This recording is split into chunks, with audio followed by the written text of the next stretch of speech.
السلام علیکم ناظرین کرام، نئی ویڈیو میں آپ کو خوش آمدید کہتے ہیں۔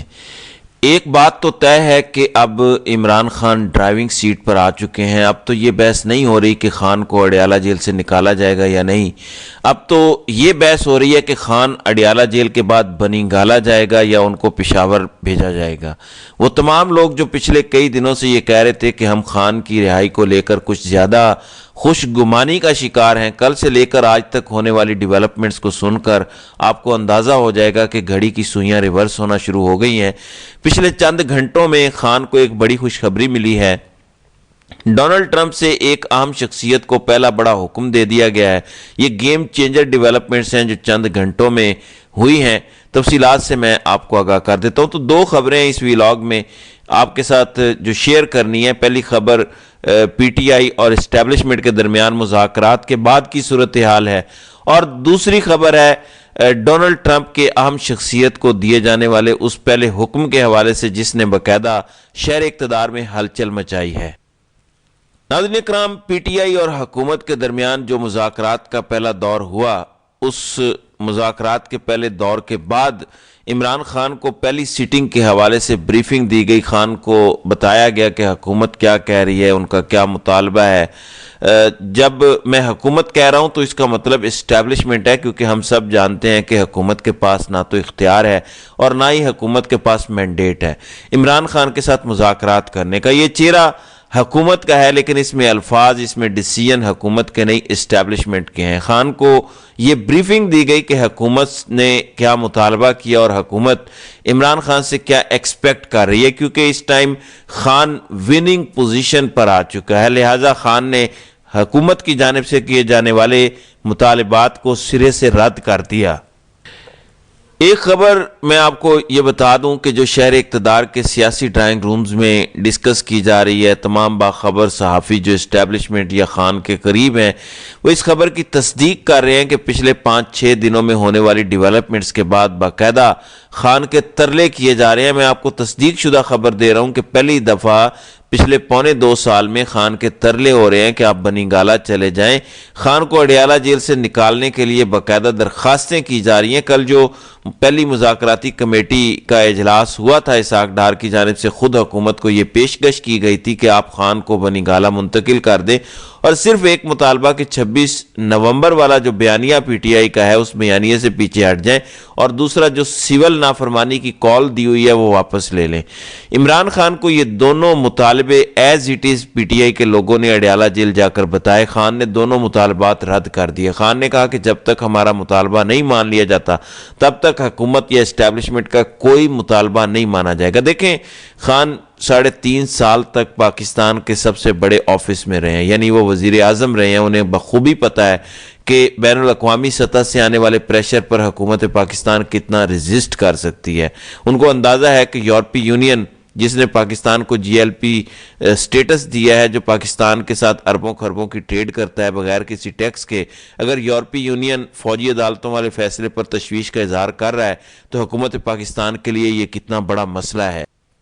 پھر برطانوی پارلیمنٹ نے اگر حکومت پاکستان کو لکھا، پھر پاکستان کا امریکہ کا اسٹیٹ ڈپارٹمنٹ لکھ رہا ہے، ٹرمپ کا خصوصی ایلچی یہ کہہ رہا ہے کہ خان کو رہا کیا جائے، تو یہ جو تینوں اطراف سے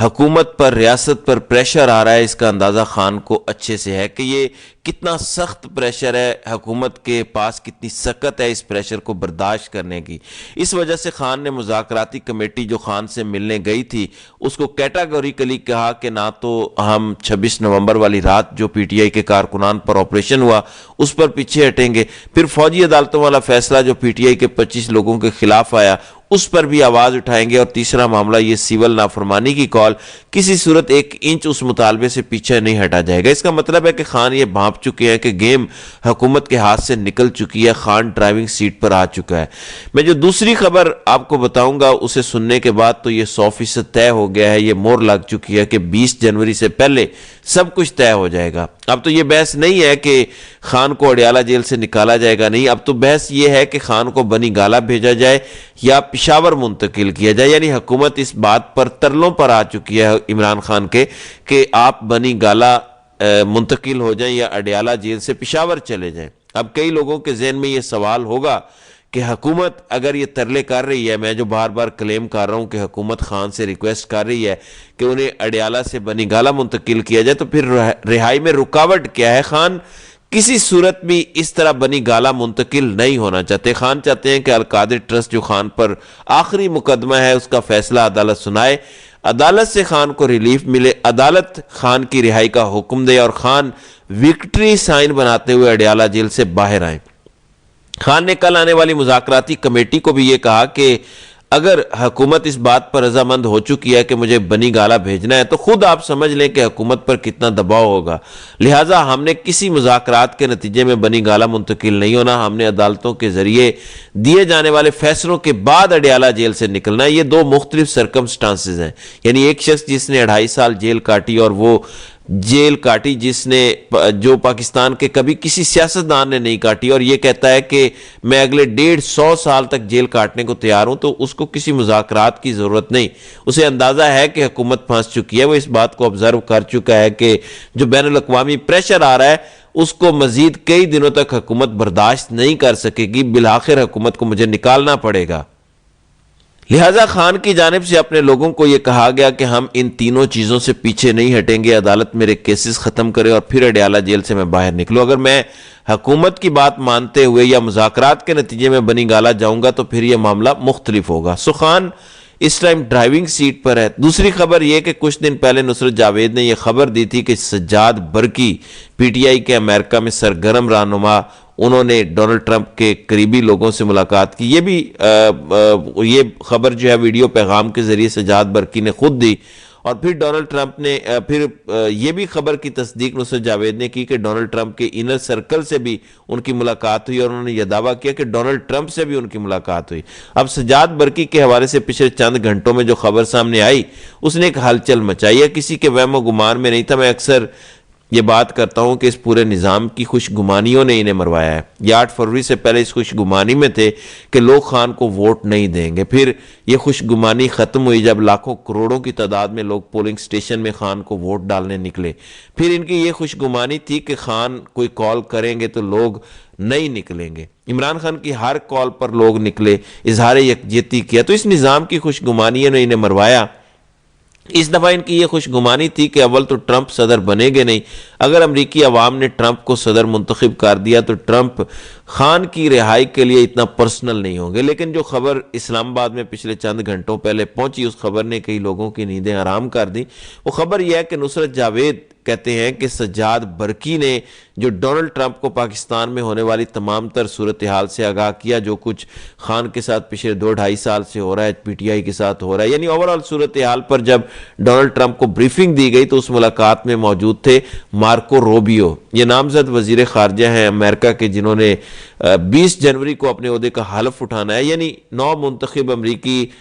صدر ڈونلڈ ٹرمپ کی کیبنٹ کا سب سے اہم بندہ مارکو روبیو ہے۔ رچرڈ گرینل تو ایک ریپریزنٹیٹیو ہے، وہ بھی وینزویلا اور نارتھ کوریا کا، اس کا ٹیکنیکلی پاکستان کے معاملات سے تعلق نہیں، بے شک وہ آواز اٹھا رہا ہے، لیکن ٹرمپ نے اس کو وینزویلا کے لیے یو ایس اسپیشل ریپریزنٹیٹیو منتخب کیا ہے، جبکہ مارکو روبیو وہ نامزد وزیر خارجہ ہے جنہوں نے ڈائریکٹ پاکستان اور ریاست پاکستان کے ساتھ تعلقات بنانے اور آگے چلانے، اور تمام تر ملک بھر کی ڈیولپمنٹس انہی کے انڈر ہوں گی۔ اب یہ ملاقات جس کے اندر ڈونلڈ ٹرمپ کے سامنے سجاد برقی، عاطف خان اور دیگر لوگ موجود تھے، اس کے سامنے مارکو روبیو کو ٹرمپ نے کہا کہ آپ یو ایس ایمبیسی سے تمام تر تفصیلات لیں پچھلے 2 سال کی، اور وہ تمام تفصیلات اگلے چند گھنٹوں میں مجھے پہنچائی جائیں، یہ ٹرمپ کا پہلا حکم ہے۔ اب نصرت جاوید کی پہلی خبر سچ ہوئی کہ سجاد برقی اور ٹرمپ کی ملاقات ہوئی، پھر سجاد برقی کی اس ملاقات میں جو گفتگو ہوئی، نصرت جاوید خود یہ دعویٰ کرتے ہیں کہ مارکو روبیو کو یہ حکم دیا ڈونلڈ ٹرمپ نے کہ امریکن ایمبیسی سے رابطہ کیا جائے۔ ظاہر ہے مارکو روبیو نے ابھی چارج تو نہیں سنبھالا، لیکن چارج سنبھالنا ہے، اس وجہ سے جو phone call U S embassy کو وہ کریں گے وہ لائٹ نہیں ہے۔ تو امریکہ باقاعدہ خان کی رہائی کے لیے پرسنل لیول پر کوششیں شروع کر چکا ہے۔ ابھی 20 جنوری میں کافی دن ہے، یہ صورتحال 20 جنوری کے بعد کیا ہوگی، اس کی شدت میں کیا اضافہ ہوگا، اب آپ خود اندازہ کر لیں۔ ایک بات میں آپ کو بتا دوں کہ خان کی رہائی 20 جنوری سے پہلے ہوگی۔ جو بھی معاملات اسٹیبلشمنٹ اور پی ٹی آئی کے درمیان طے ہونے ہیں، جو بھی bargaining positions per P T I اور اسٹیبلشمنٹ نے ماننا ہے، وہ 20 جنوری سے پہلے طے ہو جائے گا۔ اسٹیبلشمنٹ یہ چاہتی ہے کہ 20 جنوری سے پہلے خان کو رہا کیا جائے بغیر کسی پریشر کے۔ اب خان اس پوزیشن پر آ چکے ہیں کہ جتنا دباؤ اسٹیبلشمنٹ یا حکومت پر پڑتا ہے، اتنی وننگ پوزیشن سے خان اڈیالہ جیل سے باہر آئیں گے، ورنہ اسٹیبلشمنٹ پھر خان کو کسی ایسے زیر التوا کیس میں بلیک میل کر سکتی ہے۔ تو اس ٹائم خان کیونکہ ڈرائیونگ سیٹ پر ہے، اسے اندازہ ہو چکا ہے کہ اگلے 20-25 دن تک یہ نظام اس پریشر کو تو برداشت کرے گا، اس کے بعد جب ٹرمپ آئے گا تو جو صورتحال ہوگی اس نظام کو جھکنا پڑے گا، اور خان کی رہائی، خان کے مطالبات یا خان کی ٹرمز اینڈ کنڈیشنز پر ہوں گے۔ سو خان کے لیے تو ون ون سچویشن ہے۔ ٹرمپ کا مارکیو روبیو کو پہلا دیا جانے والا حکم، اس کے کیا اثرات ہوں گے، یہ آئندہ چند آنے والے دنوں میں آپ کو سمجھ آ جائے گا، کیونکہ صورتحال بہت زیادہ تبدیل ہو چکی ہے۔ تو ناظرین کرام، آپ کی اس ویڈیو کے حوالے سے کیا رائے ہے؟ آپ اپنی رائے کا اظہار کامنٹ سیکشن میں ضرور کیجیے گا۔